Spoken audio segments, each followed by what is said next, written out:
Almir Suduri was 10 years old when the first logging truck came to his tiny village deep in the Amazon forest. It came to chop a single stand of centuries-old mahoganies, and it came with the grudging approval of the chiefs. After all, they reasoned, it was just one truck, one stand, one time, and for a good cause. These chiefs weren't the grizzled old men you're probably imagining. Most were barely into their 30s because more than 90% of everyone had died in the 5 years before Almir was born in 1974. 90% gone. They lost their mothers, their brothers, their sisters, and their lovers. They lost almost everyone who knew anything about governance. The surviving chiefs, shamans, and elders lost faith in their own abilities to serve their people because their time-tested traditions had failed.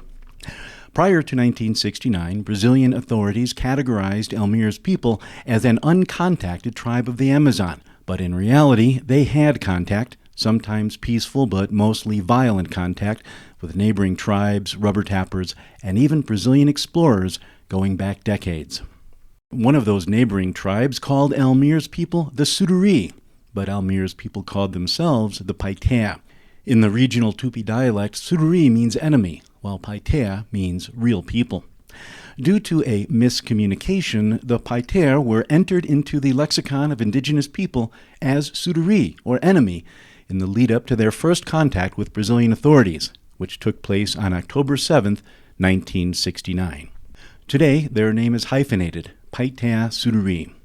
The Paitea Suduri had lived in harmony with the forest for centuries, but they didn't live in harmony with those who invaded their territory. And invasions increased dramatically in the years prior to first contact, as Brazilian authorities encouraged westward migration into the forest.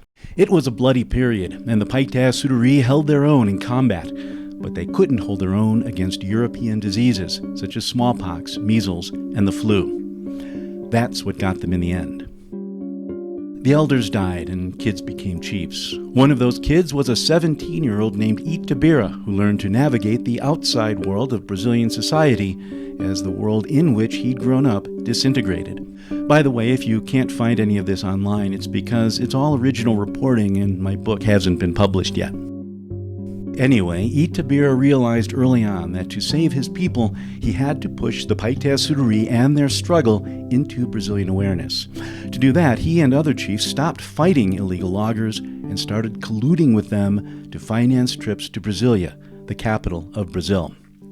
Soon they were chopping trees to feed their families and pay for medicine, and by the mid-1990s they were known as the Logging Indians, despised by environmentalists who saw them as traitors to the cause, and riven internally by fights over how to manage their resources. The Paitea Suduri broadly split into three factions: one that embraced the destruction of the forest for commercial gain, one that opposed that destruction, and one, the largest of them all, that wanted to save the forest but needed to feed their families. Almir was born in 1974, 5 years after first contact, and by the time I met him in the late aughts, he was leading the tribe's anti-logging faction. To save the forest inside his territory, he had to first persuade the outside world, meaning most of us, that his people and all indigenous people need help, not condemnation, if they are to end deforestation. That's because far less than half of tropical deforestation comes from corporate clear-cutting, and most comes from poor people acting out of desperation, not greed, as we've seen in this series focused on Kenya. Illegal logging is something of a hybrid because commercial entities are buying that illegally harvested timber, and corrupt officials often turn a blind eye to it. Plus, standing up to loggers is dangerous. I can't count the number of indigenous people who have been killed doing so, and loggers even put a price on Almir's head shortly after I met him. Almir put his life on the line to save his forest, and he eventually slashed deforestation by developing the first indigenous-led RED project. RED, with 2 Ds, stands for Reducing Emissions from Deforestation and Degradation, and it usually works by helping forest people develop sustainable ways of making a living, such as beekeeping, agroforestry, and the harvesting of non-timber forest products, such as Brazil nuts. The overwhelming majority of community members voted in favor of Elmir's red strategy, but it wasn't universal. The logging faction opposed it, and the loggers, ironically, found powerful allies among the wackier elements of the environmental and social justice movements. The Indigenous Missionary Council, or SIMI, for example, threw their support behind the illegal loggers who had put a $100,000 bounty on Elmir's head. They launched a flagrant disinformation campaign that characterized the logging ban as a ban on traditional hunting and gathering, and they portrayed the head of the logging faction as the voice of the people, despite the fact that his faction lost the vote. The whole thing was bizarre to anyone who knew the truth, and that, fortunately, included most indigenous leaders across the region. They openly and vociferously denounced SIMI, and I'll link to my coverage of that in the show notes. But most media swallowed SIMI's lies, hook, line, and sinker. Despite these efforts to sabotage it, the project succeeded in slowing deforestation, at least for a few years. Then, sometime around 2015, gold and diamonds were discovered in the territory, sparking a tsunami of illegal invasions that tipped the balance in favor of SIMI and the loggers. Deforestation surged, and the project is currently suspended as a result. Opponents gleefully celebrated this tragedy and used it to validate their own ideological biases. And what are those biases? Here's what SIMI says, quote, "The environment and the cultures living in harmony with it should be the basis for human development and societies, not an item of the market economy." Greenpeace also opposes RED, and here is their justification. Quote, "One must question the motive for this ongoing reliance on market-based mechanisms, the very system that has led humanity to what is now a point of systems collapse." Now, we all agree that climate change is a result of the greatest market failure in human history, one that values a dead forest more than a living one, and I created Bionic Planet to unpack all of the efforts to correct that failure, not just go on and on about RED all the time. I keep coming back to RED because the torrent of disinformation spewing out of the pages of certain newspapers is making it impossible to have a rational public discussion on the subject, and forests are dying as a result. There is an incredibly rigorous and decades-long debate over how best to fix this mess, and my goal with Bionic Planet is to mainstream that legitimate debate so that you can see what's true, what's false, and where reasonable people can disagree.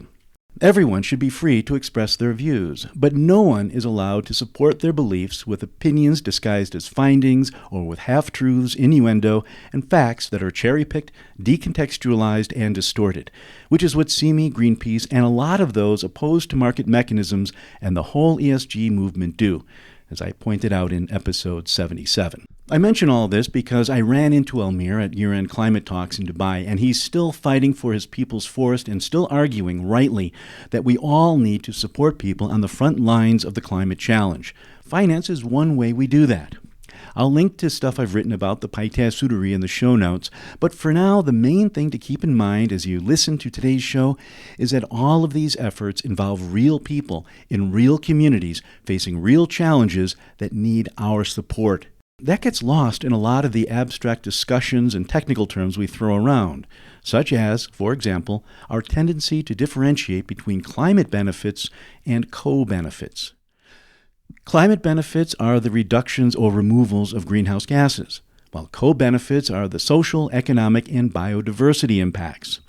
In the Sudari project, the co-benefits are things like support for sustainable livelihoods in an indigenous community, the promotion of gender equality through support for women-run enterprises, and the restoration of habitat for rare and endangered species, among other things. But the term co-benefits is a misnomer because these activities make the emission reduction possible, whether you're talking about standalone projects or the new jurisdictional initiatives that I'll be covering in more depth in Season 9.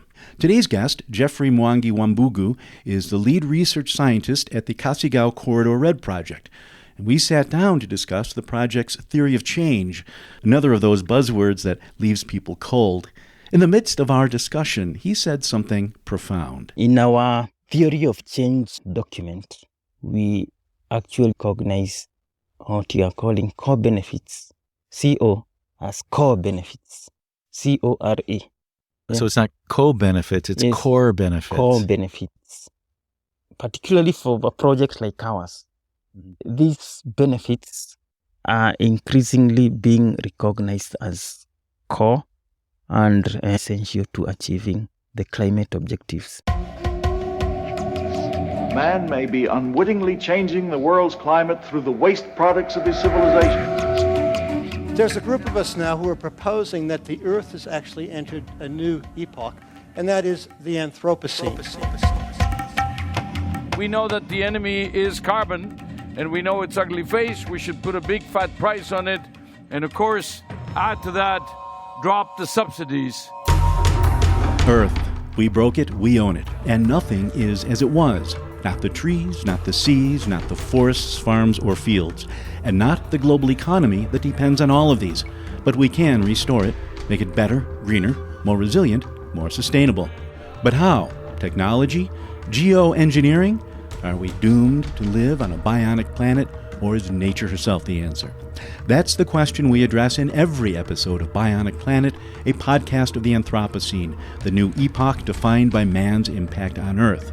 And today we examine it through the eyes of Geoffry Mwangi Wambungu, lead research scientist for the Kasigau Corridor Red Project, the very first project to earn credits for saving endangered forests under the Verified Carbon Standard. This project is important for several reasons. To begin with, it's not just the first RED project certified under the Verified Carbon Standard, it spearheaded the very first RED methodology generated under the standard.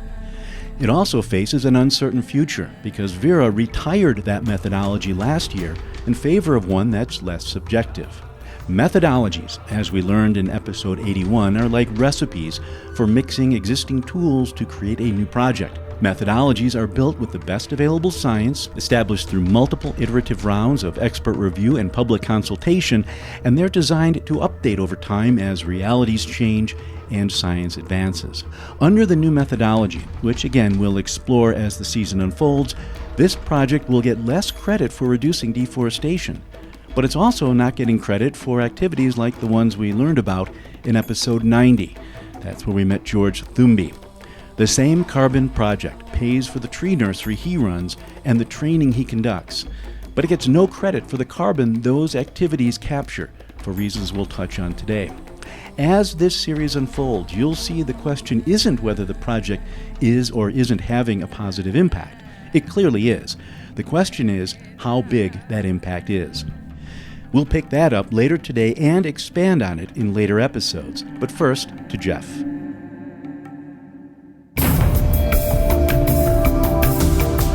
My name is Geoffry Mwangi Wambungu. I'm the senior research scientist at Kasigau project.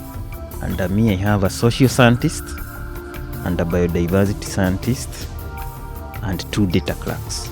I did my undergraduate degree in wildlife ecology from Moi University here in Kenya. And then I did a master's in environmental planning and management also here in Kenya. My PhD is also in environmental planning and management, focusing on the impacts of humans on terrestrial ecosystems. I also hold a postdoc fellowship with the Smithsonian Institution. It's based at Mpala Research Center in Nanyuki. That is the central part of Kenya. My specialty is progenic impacts on ecosystems, both terrestrial and aquatic. So, he spent his entire academic career studying the ways human activities impact forests, fields, rivers, lakes, and the creatures that live in them. At first, he was more interested in which land management systems were friendliest to forests. For the undergraduate, I was looking at the impacts of management systems on forests in the coastal Kenya. So at that time, the one that worked best was those forests that were managed by the government. Those ones that were managed by the community, they were not doing very well as a result of erosion of the community values. Okay. Traditional values, traditional systems for managing forests. This is something you find happening around the world. Indigenous communities manage their land sustainably with future generations in mind. Then something happens. In-migration, degradation, a combination of both, and the forests suffer, as does the climate. For his PhD, Geoff expanded his research to include our impact on waters. But for my PhD, I looked at land use impacts on rivers between different land use systems. Which one is associated with the best water quality? And I found out that, again, the most pristine ecosystems, like forests, had the best water quality, both for aquatic macroinvertebrates and also the physico-chemical water quality. This is another common theme. Remember David O'Cool from episode 86? The basis of life is actually in forestry. Most people say it's water, but when you really think about it, most water sources actually come from forestry. So it might be the chicken and egg thing, but I think it starts from forestry, then it goes to other biomes and other systems. Now, if you're an ecologist, you're thinking, well, duh, this is pretty basic stuff. Terrestrial systems interlink with aquatic systems, and human systems interlink with ecosystems. It all blends together. But way too many people miss or dismiss these interlinkages, which are critical to understanding how this all works. Biological systems are different from social systems, and legal systems are different from economic systems. They shouldn't be, but they usually are. And the challenge isn't just about forcing them into alignment, which can be like hammering square pegs into round holes, but rather about finding areas where they should naturally align and then making it possible for that alignment to happen. I'm hoping to unpack a lot of these technical issues this year, which is Season 9 of Bionic Planet. If you like the show and want more and better episodes, you can help me deliver them by becoming a patron at patreon.com/Bionic Planet. There you can support the show for as little as $1 per episode and with a monthly cap. By the same token, if you are an ethical business looking to reach a global climate-aware audience, you can sponsor the show by reaching out to me directly at steve@bionic-planet.com. That's steve@bionic-planet.com. Finally, you can support the show by giving me an honest 5-star review on whichever podcatcher you access me through. That helps because the more stars I get, the more ears I get. And the more ears I get, the more minds I can reach. And we must reach hundreds of millions of minds if we're to meet the climate challenge. We can do it if we all work together. And now back to Geoff, who started teaching after getting his PhD. That's where he learned about RED and RED+. I was teaching environmental science in a university before I came here. I focused on the use of geographical information systems in management of natural resources, particularly forests and other ecosystems. And I was also teaching a bit of environmental law. RED+ was my favorite subject. And after about 6 or 7 years of teaching in a university, I needed something new, so I decided to come over here and try something else. How do you measure the impact of human action on nature? Is there a way you can summarize that in 100 words?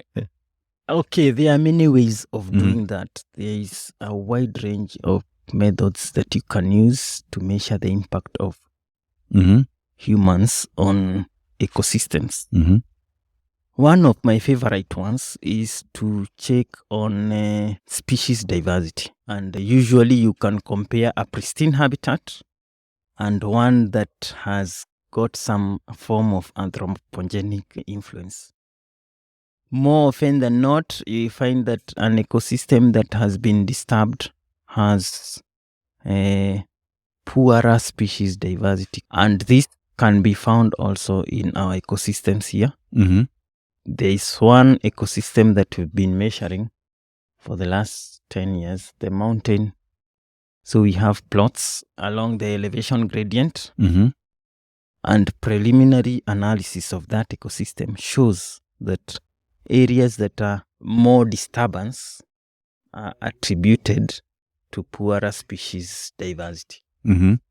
So that's just one way of doing that. There are many other ways And another issue that's really interesting is you're here to measure human impact, then Yeah. you're here to change human impact. Yeah. And that brings us to this issue of theory of change. Yes. What is the theory of change at work here?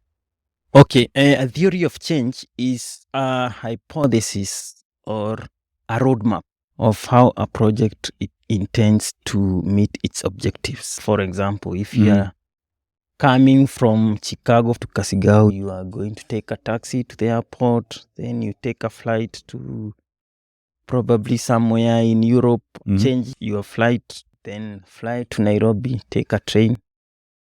More or less, something like that. It's a roadmap, it's a plan of how you are going to achieve your objectives. But before you actually have that plan, you must have the objectives first. You must know what you want to achieve. So for a project like ours, we have about 3 theories of change. So we have the overarching theory of change, which is based on the objectives of RED+, to conserve forests for the benefit of climate, people, and biodiversity. That's the overarching. But then we have several other theories of change in our project, but for us, we only have 2 others. One is the community theory of change, and then we have the biodiversity theory of change. So I'll talk a bit about each. For the community theory of change, before we start a project, we have to engage communities and really know what they want the project to achieve. So we engaged our communities to understand what are the things that they want the project to achieve.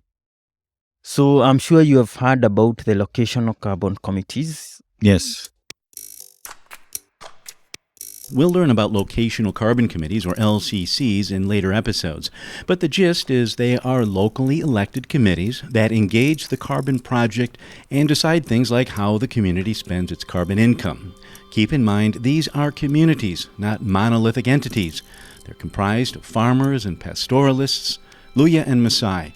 They don't all agree on every item they discuss, and that disagreement is often exploited by market opponents. In our theory of change, we believe that those are the best representatives of the communities because they are drawn from the 6 project locations. They are elected in a way that's fair and transparent, and we believe that they are the real representatives of the communities. So these are the people that we engage to understand what issues they would like the project to solve. So we called them in our workshop in 2011, and the workshop is designed to be highly consultative, ensure that every member of the LCC is participating. And the first thing that we do is to create a vision statement in that workshop. Each LCC has 5 representatives, and everyone is given a card. They are asked to write one thing that they would like the project to address. So everybody writes something. So at the end of that exercise, we have 35 cards, each having an issue that we want the project to address. So the issues that are the same, we are lumped together, and we use that to write a vision statement. Okay. So it comes from the ground up. Yeah, it's like from you're the not saying, ground up, yes. Okay. So, and if somebody wrote 2 issues instead of 1, they didn't follow the rules, we put that card aside. We don't throw it away because probably somebody had 2 issues that they think are almost the same. So we don't throw it away. We put it aside and check whether it is similar with any of the other issues. Okay. And that vision statement that we craft from that exercise is displayed for the rest of the workshop so that it serves as a reminder of what everyone sees it. Everyone says, this is Yes. why we're here. why we are here. Then after that, we count the number of cards Then after that, we rank the issues so we know which are the most important issues. Mm-hmm. And we select 5 with the highest frequency, because we can't deal with all of them. Right. We prioritize 5, and those issues, we call them focal issues. Mm-hmm. So we select 5 focal issues and then randomly redistribute the group, each one to deal with one focal issue for the rest of the workshop. The next thing that we do is we do something that we call the without project scenario. So there is without project scenario tells us how those communities are thinking about that particular issue and how it will change in the next 5 to 10 years if we don't have a project. And we allow them space to think about how they want to think about it, how they perceive it, how they see the issue, what are the key themes. And once they do that, then we redraw that in what we call the problem flow diagram. We put it in a problem flow diagram showing that this issue originates from this thing. So we are able to understand where the issue originates from and how it will change over the next 5 to 10 years. You start with the objective, and then you go back and you map the causes, and then you try to say, okay, how do we, okay. Yeah. So once we do that, the next thing that we do is we do with project scenario. Okay. So if we have a project, what are the strategies that we will use to resolve the focal issues? So again, they go back, and now using the problem flow diagram, they first start by, if the focal issue was human-wildlife conflict, for example. Which came up quite a lot in the Yes. conversations. That is always one of our major focal issue. If the focal issue was human-wildlife conflict, we ask them to change it to sound more positive. So they'll say something like less human-wildlife conflicts. So it's an objective rather than... Yes. Yeah. Okay. And then from the problem flow diagram, then they can input the strategies that can be used to lead to less human-wildlife conflict. Gotcha. So at the end of that exercise, what we have is the communities themselves are telling us how can we resolve the human-wildlife conflict, and it is from that diagram that we are able to draw the project strategy. So if the issue, for example, if we go to human-wildlife conflict, the issue could have been the wildlife comes out to look for water. So if wildlife had water in their natural areas, then there will be less human-wildlife conflict. So the Gotcha. project strategy automatically becomes provide water in the natural area. So how do we provide water? We have water tanks, we have dam scooping, we have boreholes, etc., etc. So that's why you have these tanks out there. We saw these tanks. Exactly. Like, how do these tanks end up scattered all over? Yeah. It came from Exactly. this exercise. Okay. Yeah, it came from that exercise. And it's also water provision both inside and outside in the community area. So that is automatically a project strategy. But then we ask ourselves, how can we be sure that we are achieving our objectives? So we have to select indicators, and we have to collect data on that, on those indicators. It's a project strategy to deal with one of the focal issues, which was environmental degradation. One way to deal with environmental degradation, particularly in the community areas, is to have a greenhouse that is aimed at helping plant more trees in the community areas. So it's a direct project strategy coming directly from the theory of change. So the water tanks came from the human-wildlife interaction. Yes, exactly. How do we correct that? Put water out there. Yeah. The next one was degradation. How do we correct the degradation? Go back and look. Yeah. And that, again, that's why even though the trees do enhance Yeah. the carbon content of the Exactly. landscape, that's not their objective. Their Yeah. objective is to meet the theory Yes, of change. exactly. Okay. Then how do we measure our impact? We measure impact Yeah. by selecting indicators. And these indicators, we have two strategies. The first strategy is called in-house reporting. In-house reporting is during our day-to-day activities.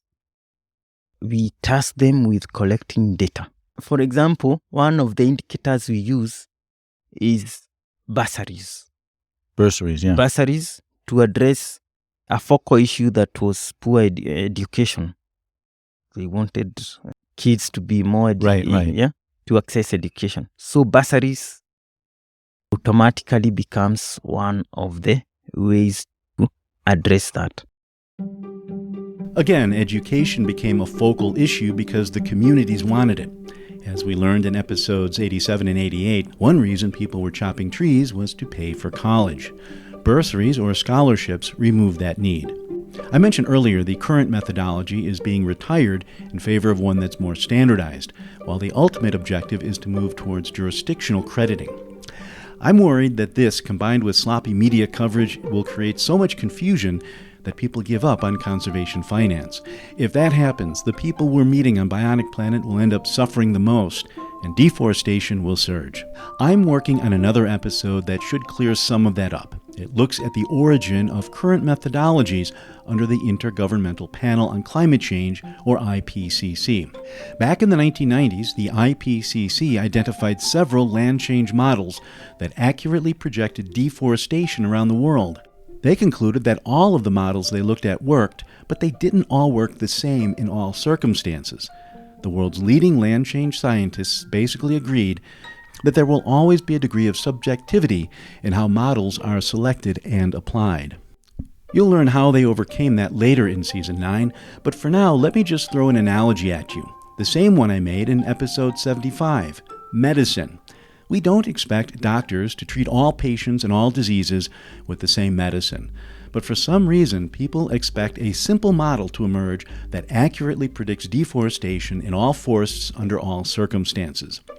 That's the mistake The Guardian made last year when it applied one poorly calibrated, untested model to a bunch of projects and concluded that the projects and not the model or their application of it were wrong. It's a silly conclusion that's done a lot of damage, as you'll see later in this season. Another thing we'll be looking at are efforts to capture more of the social and biodiversity benefits that Geoff is describing. Vera, Gold Standard, and others are developing ways of quantifying gender equality and habitat improvement, while Wildlife Works, which developed the Kasigau Corridor project, is spearheading the creation of a whole new standard called Equitable Earth, together with my old employer, Forest Trends. These aren't just interesting ideas. People's lives depend on our ability to measure and our willingness to pay for the activities we're learning about in this series. I also rely on willingness to pay, your willingness to pay for these shows. If you like the show and want more and better episodes in Season 9, you can help me deliver them by becoming a patron at patreon.com/Bionic Planet. There you can support the show for as little as $1 per episode and with a monthly cap. By the same token, if you're an ethical business looking to reach a global climate-aware audience, you can sponsor the show by reaching out to me directly at steve@bionic-planet.com. That's steve@bionic-planet.com. Finally, you can support the show by giving me an honest 5-star review on whichever podcatcher you access me through. That helps because the more stars I get, the more ears I get. And the more ears I get, the more minds I can reach. And we must reach hundreds of millions of minds if we're to meet the climate challenge. We can do it if we all work together. Now back to Geoff Mwangi and the role of education in carbon finance. The link becomes very clear because if we have more educated society, then people can access jobs that are more decent and they'll stop getting into the forest to cut down the trees. Where was I? I was on... how do we measure the impact? How we measure the impact, So we have... and bursaries as a measurement is interesting. So we measure, we look at the number of students who get the bursaries. Mhm. We look the amount spent on bursaries. We look at the ratio between girls and boys. We look at the classroom projects, the number of classrooms that we have supported. Another in-house report we get is from the greenhouse where you Mhm. are. So every month we get information from the greenhouse on how many trees have been propagated, how many have been bought from the community, how many have been planted, which species. We get all that information. What is the survival rate? Once they outplant, they measure what is the rate of survival. So we have an idea of effort versus impact. Yeah. I can see how this data would provide an indicator of success, but do you have any baselines, like anything Yes. where you can say this number means this, Yeah. or yeah? Yes, indeed. So that is in-house reporting. But we also have another way of measuring our impact. Mhm. And this is called fieldwork. I mentioned earlier that we have 2 resident scientists. We have 1 social scientist and 1 biodiversity scientist. These ones are tasked with implementing fieldwork research that is designed in a way that is much more scientifically robust, such that that data can inform us on various things that we need to know about. One of them is called the household survey. The household survey is done biannually, once every 2 years. The first one was done in 2011. And how we did this, we randomized in all the 6 project locations, each project location having 30 households. So we had our baseline survey in 2011, and the questionnaire is designed to look at the baseline scenario, and every 2 years we go back, we interview the same households. The intention is to follow these households until the end of the project. Of course, you have people coming in and others going, and you find that we don't have all the 180 households that we originally interviewed in the first household survey, but the large proportion of them is there. So we are able to follow them, and every 2 years we analyze this data. One of the questions that we ask is, what is the impact of the project? And from the response we get, we can be able to gauge whether we are achieving our objectives. And that's just one of the many questions. So it's not like you're that is it's not just just sitting out there like it's a huge questionnaire. It takes 2 months to cover all the 180 households, and another 2 months to enter the data, another 2 months to produce the summary report. Okay. And then in the following year, we do a follow-up SBAA workshop. We go back to the community, we present those results, ask them whether they think that this is a true reflection of what they think.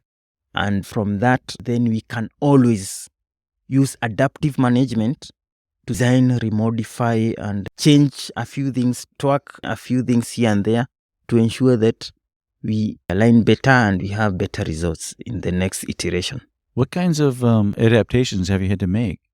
For example, one of the most difficult things to deal with in the theory of change is the problem of attribution. Saying that you attribute a certain intervention to a certain impact. It could be you, it could be somebody else, it could be something else that has changed, that has led to better impacts or not. So in one of the data sets, we had that problem. We couldn't really separate water projects that are in schools and purely water projects. So you have to change the way you report it, such that instead of calling them water projects or school projects, you call them something else, like education projects. That way you have a better separation of even if it's a water project that is in school, then you just call it an education project. Yeah, so those are things that we grapple a lot with, separating information so that it's more clear. Yeah. Have you changed your approach? Have you found sometimes something you thought would have an impact didn't deliver or delivered a different impact? Have you altered your... Definitely several times. Yeah, what's a good example on that? Let me see. One of the good examples is ranger patrols. In the ranger patrol dataset, we also ask our rangers to collect any information that they find on what we call high conservation value species. Mm-hmm. You have these species which look similar, so somebody cannot tell whether it was a leopard or a cheetah or a savocat. So sometimes you have to tell them, just write it in your mother tongue. So they write it in their mother tongue, and when we come back, look at the data, then we know what it was. Right. Yeah, so sometimes we do that. Sometimes you have the problem of somebody saw a herd of elephants and somebody else who was close by saw the same herd of elephants. So you have that being reported twice. So if you record it, then It's two herds. you might get the problem of overestimation. Mm-hmm. So we came up with a method where you have a unique identifier. So you combine three things. You combine the ranger team, the GPS, and the base station. Mm-hmm. So that way, you have a very unique identifier, and the risk of somebody reporting the same animal twice becomes, So you're constantly revising the way you manage the reporting Yes. to make it more accurate. Yeah. Have you, in this process, found that your own interventions didn't deliver the results you wanted and you had to change what you did? Or have you just been dead on? Have you found that, oh my God, everything we did worked right? Not that I'm aware of. Most of the interventions that we design have actually been successful. Well, yeah. Largely because we do take our time before we go full throttle. So we take a lot of due diligence, talk to people, and ensure that everything that we are doing is easy to understand, but also with a level of scientific rigor and cost effective. Don't want to do something that's sophisticated, then we do it 2 times, then we stop. Because in our reporting, we are required to have data for the entire year and for the project lifetime. So we want to be sure that once we have a thing to report, we can report it in a way that's easy to understand, and also in a way that's cost effective, and even the way we store the data, it's in a way that can easily be stored. The world we operate in on the other side, outside of the field, is, people call it climate benefits, and that's the CO2, and that's what we price, and then co-benefits. Yes. Those are what gets certified, as you know, with CCB, Yeah. SD Vista, whatever it is. But the process you described is that the carbon benefits are not possible without considering the co-benefits first. And that the co-benefits are actually not co-benefits, they're enablers of the climate benefits. Yeah. And so if you could reflect on that for a second, and actually reconsider the terminology, that it's not really co-benefits, but these are essential attributes of a successful climate project that's REDD+. Yeah, that's a very good question. In our theory of change document, we actually do recognize what you are calling core benefits, CO, as core benefits, CORE. So it's not co-benefits, it's Yes. core benefits. Core benefits, particularly for a project like ours. These benefits are increasingly being recognized as core and essential to achieving the climate objectives. This is why we have to address all these other issues that are around the carbon first, because those issues are the ones that might lead to us having problems with the carbon stock. I almost feel like the word co-benefits or even core benefits is underserving their essential role. Yeah. It's like you can't drive a car without having the frame, exactly, the engine, the wheels, the axles. Definitely. All those are the core essential components. Yeah. So thinking of it as core components of a successful climate positive REDD+ project. Definitely, yes. Is how I'm hearing you describe it. Yes, indeed. And on your second part of the question is we have the CCB as one of the standards that we use, and therefore we have to report not just the climate benefits, we also have to report the community benefits and the biodiversity benefits. Which brings me to our biodiversity theory of change, because it's a separate theory of change. Because biodiversity, you can't involve communities mostly. You can involve them a bit, but you need experts, people who are actually knowledgeable about the biodiversity of the area. So we engage stakeholders in the biodiversity sector, call them again to a meeting, and we discuss issues that are of importance that we really need to think about to conserve biodiversity. So we ask them the same question. What does it mean to you for biodiversity of the area to be conserved?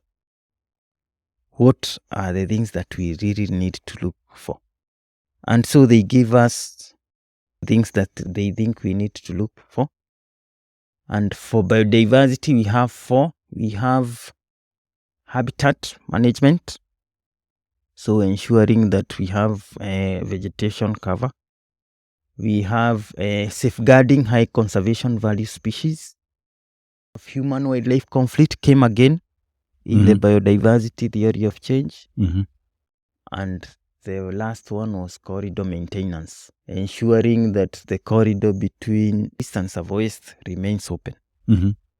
And therefore, we also now come up with indicators for those as well. So that's why we have HCV species, high conservation value species. The methods are also based on in-house reporting and fieldwork. In-house reporting, we are using ranger patrols to tell us what kind of biodiversity is out there, because they are always in the field doing patrols and doing the walking and all that, the driving in the field. Then we have a framework in this theory of change that we call the pressure state response model. We have indicators that tell us what the pressure looks like. So we might have indicators, for example, things like population growth, things like a number of incidences recorded, maybe number of charcoal bags that were recorded, etc. Then we have state indicators, is reports on wildlife populations. What are we seeing? Are we seeing elephants? Are we seeing wild dogs? Are we seeing lions? That is state. And then response indicators is what we are actually doing to respond to this. So we record, for example, the patrol distance. How many patrols were done in that month? How far or how many flights did the gyros go around the project area? And we also map those. We map the tracks, we map the patrols, so that we are able to know the response, what response we are. And that, all that tells us what we need to do more. Do we need to do more on the effort, or do we need to do more on the state? For the pressure, more often than not, for some indicators, it is beyond our scope. If we have population growth, that is not something that we can control. Right. But we do like to know about it so that we know how to also deal with these others. And none of these indicators that you've talked about are actually in the reports, the auditors, right? This is all your internal checks on how are we progressing towards the ultimate goal. Actually, many of these are in the monitoring reports. Mm-hmm. I think about half of the data that we collect goes into the monitoring reports. The rest of it is for our own internal use. As I mentioned before, we use adaptive management a lot. So we analyze this data periodically to check, to see where we need to put more effort and to check where we need to change things. Mm-hmm. Like, for example, one of the ones that we did recently was to look at the effect of wildlife on waterholes. Mm-hmm. Remember, we said that we are providing water in the waterholes, but it's not always a good thing. Mm-hmm. Because wildlife will tend to congregate on these waterholes. And what happens is that there is trampling of vegetation, especially during the dry areas. So we have to measure that impact. So we have a group that measures vegetation from the waterhole as you move out. But so you're taking something that looks like a simple indicator. Yes. Number of animals around the waterhole. Yeah. Success. Yes. But no, that's not really the case. It could mean, definitely. They're trampling everything else together. Yeah, exactly. So it could be successful on one side, but on the other side, Mm-hmm. it has detrimental effect. So we check which ones are the most affected, and sometimes we have to make some interventions.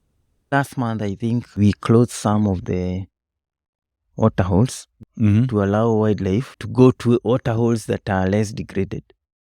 We use the data to make better decisions. Gotcha. And what we do every 5 years, when we go to an SBA workshop, we review the focal issues. So we have done it once. So there was the original focal issues, which we reviewed in 2017. So they changed a bit. And now this year, we are going to review them again because 5 years have lapsed. So in June, we are going to another SBA workshop and we will do the focal issues again so that we ensure that we are still focusing on the things that are important to the community at that particular time.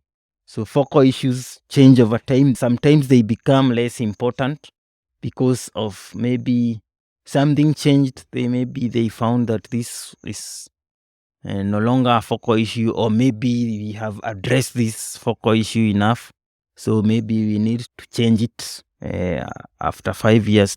Being a wildlife corridor that has communities around it, striving to grow food in an environment where human-wildlife conflict is a major issue, there is always an issue that comes up. One big one now is the prolonged drought. It was identified in the theory of change, but at that time, rains were much more consistent. At least people are sure that every April and every October, we get a little rain. But now, when you have a scenario where now you don't have rain for 2 years, then it becomes a bit problematic. So we are thinking that this will be one of the major focal issues in the next review. Periodically, we have an influx of herders from other communities that come into the area. There's usually problems also associated with them. So we usually have to go back and check and see how best we can deal with this. Because it's not just a Kasigau problem. It's a problem of the entire county, and not just this county, even the neighboring county. So we do have sometimes problems like those that we have to think about addressing in the short term. What's fascinating here is you've got a theory of change. Yeah. You've got clear things that have worked in the past that you Yeah. try to implement. Yeah. And then you've got things you can't foresee that you have to adapt to. Yeah. It all means you've got a classic wicked problem, something that there really is no one single solution. Yeah. There are people out there who say it's too complicated. We shouldn't use carbon finance to address it because it's so complicated. We can't really be sure of anything. And this is like listening to what you're talking about, and based on everything I've seen, yeah, it's complicated. Yeah, there's uncertainties. Yeah. But the direction is clear. Yeah. But there are people who argue against carbon finance because Yeah. what they're saying is, yeah, all these great theories, everything looks great, but something's always going to happen. Something's always going to go wrong. And they essentially argue we can't use carbon finance to do it because of the uncertainties. How would you address that concern? So Or that argument, I should say. Yeah. In one of our strategies, we encourage adaptive management. Mm-hmm. Adaptive management is being formed by the data you are collecting, the circumstances that are at that particular instance, and adapt accordingly. And as you have seen in our LCC model, the communities have the freedom to use their carbon finance as they wish, as long as they are adhering to the standard operating procedures. So there is that flexibility and there is that allowance for you to address things as they come, because if you cast it too much on stone, you might not address the things that you really need to address. So if you don't address the root cause of a problem, then you might not be addressing the things that you really need to address. So we encourage that we use adaptive management informed by best practice and also adhere to standard. That way, you always have room to address problems as they come. Geoff Mwangi Wambungu wrapping up this edition of Bionic Planet, and you also heard another voice in there. That was Stephen Donofrio, my former colleague at Ecosystem Marketplace. He was with me as we sat down to talk to Geoff. If you like the show and want more and better episodes, you can help me deliver them by becoming a patron at patreon.com/Bionic Planet. There you can support the show for as little as $1 per episode and with a monthly cap. By the same token, if you're an ethical business looking to reach a global climate-aware audience, you can sponsor the show by reaching out to me directly at steve@bionic-planet.com. That's steve@bionic-planet.com. Finally, you can support the show by giving me an honest 5-star review on whichever podcatcher you access me through. That helps because the more stars I get, the more ears I get. And the more ears I get, the more minds I can reach. And we must reach hundreds of millions of minds if we're to meet the climate challenge. We can do it if we all work together. That wraps up today's show. Until next time, I'm Steve Zwick in Nairobi. Thanks for listening.